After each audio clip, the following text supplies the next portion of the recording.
I made this film without knowledge of the fact that Dear Roger was in fact a survivor. And he reached out to me shortly after seeing the movie, and we've been corresponding since. And I think I speak on behalf of all of us, sir, when I applaud you and your courage for coming forward.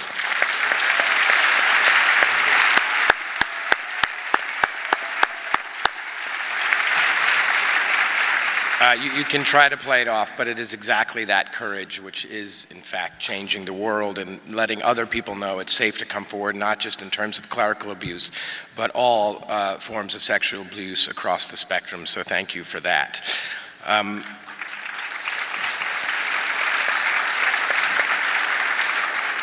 You know, I got to be honest, I love what I do. I love all aspects of my job. I love collaborating with all the people that I get the wonderful opportunity to collaborate with. Some of them are here tonight. Our producer, Steve Golan, one of our producers, Jonathan King, my wonderful co-writer, Josh Singer, who is truly a wonderful guy. God, did Keaton beat him up. The real brains behind the organization. But my absolute favorite thing about what I do, I'm pretty sure, is working with actors. And what an absolute embarrassment of riches this cast was. Leaving these three aside, you know, you had your Stanley Tucci and your Billy Crudup and your John Slattery and your Liev Schreiber, your Michael Cera Clayton and your Neil Huff, Paul Guilfoyle, who we saw up there in a clip, right? Jamie Sheridan, so many wonderful, wonderful actors. It was just a joy coming to set. But we really are here, and I think rightly so on some level, to celebrate the heart and soul of this particular production. And I think I'm going to guess incorrectly we played Ruffalo's Thank You too early tonight. It felt early to me. I'm just going to say that. If it felt early to you, raise your hand. If you're angry, say I'm angry. Thank you. Just kidding. But first, let's start with Mark, because man, you won't meet a better actor and a better person. The dude is all heart and soul, and he puts everything. I don't think there's an actor working currently who puts together performances that are so physically and emotionally complete. He's just the full package right now, and I feel like he was the sort of the vibration in our film. The guy was never really perfectly still at one moment in the movie, and his energy really propelled the film forward. So in lieu of him being here, I think we should take a minute and say, Mark Ruffalo.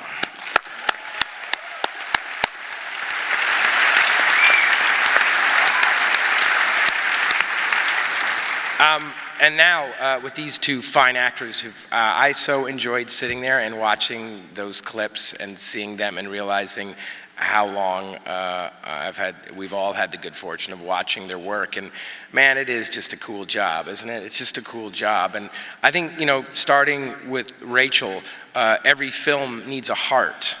And she was our heart in this production. And she was our heart, and I think very representative of Sasha Pfeiffer. She was our heart with a really keen and compassionate intelligence. I've said this before, but one of my favorite things about Rachel's performance is the way she listens. At any moment in the edit room, we could cut to Rachel, and she was just dialed in, and she makes listening, and I believe it is, a very active thing. And I think this is something all the great actors do. They listen because they're so alive in a scene. And I have, we met for the first time on this film, and I've never had the chance to work with her, and I've never seen her do anything like this. I was like, how's this gonna, what's this gonna be like? And from day one, she showed up, and she was so dialed in and so ready.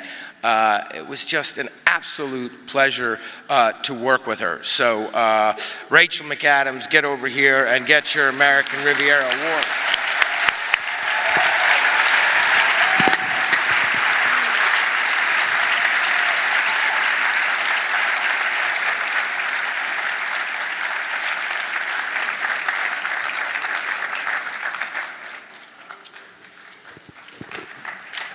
Okay. And I also believe every good team in the Spotlight, the real Spotlight reporters were in fact an incredible team, but they certainly had a captain And I think we on Spotlight the movie had a captain too, and that was the estimable, talented Michael Keaton.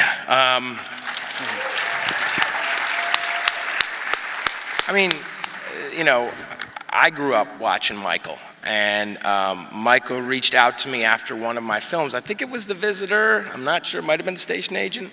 Yeah. He reached out, and I thought, man, that's cool. I got a call from Michael Keaton. I got to remember that. I got to write that down. And then when we started putting together our list, I believe it was Steve Golan, who's here tonight, who threw Michael's name right in. He's like, what about Keaton? I'm like, oh, Keaton's cool. That's a good idea. And I got to talk to Keaton. He's like, well, he's just finished this little movie, Birdman. I don't know if you heard of it. And I went and watched it by myself in the Fox screening room, and I was like, holy shit. And I got to get this guy on, and man, he's one of the, I had no idea what to expect, and again, a man who is a consummate pro. There's a reason he's had the career he's had for as long as he's had.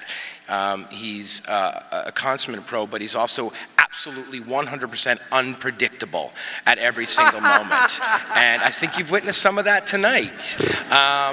And he brings that to his life and his work every single moment. And it is so damn exciting to watch and to play with and to try to capture.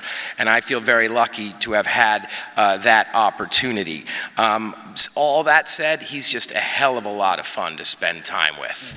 So I hope you all individually tonight have the chance to spend a minute with Michael Keaton. That's what you get for being here. 1 minute.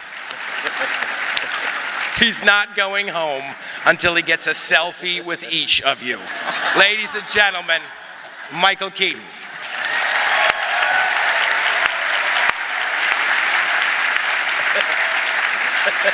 Thank you.